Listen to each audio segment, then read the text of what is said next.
Olá pessoal, então, vou fazer aqui uma receitinha rápida. Hoje está chovendo, aproveitar e fazer um bolinho de chuva que meu marido pediu. Aí 2 ovos, meia xícara de chá de açúcar, aí mexe bem, né? É um bolinho de chuva. Então, são 2 ovos, né? E meia xícara de chá de açúcar, 1 xícara de chá de leite. Eu coloco uma pitadinha de sal, só uma pitadinha. Fechou o dedinho assim. Aí, a farinha de trigo, 2 xícaras e meia. Mexer bem aqui.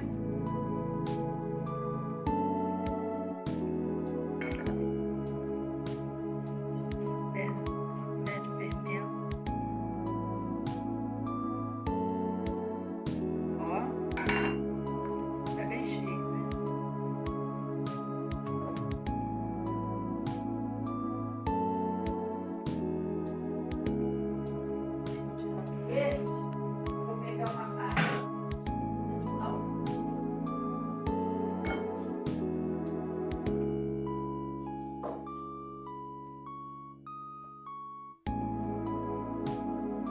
Vai colocando a farinha aos poucos.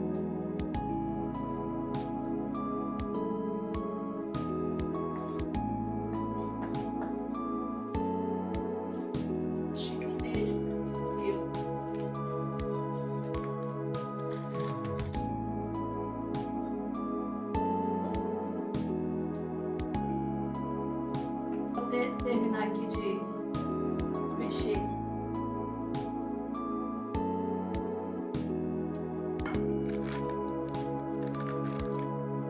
Mais um pouquinho.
Aí, pessoal, o bolinho já tá pronto.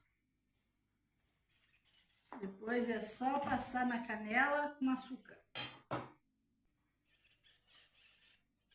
Tchau, pessoal. Tchau.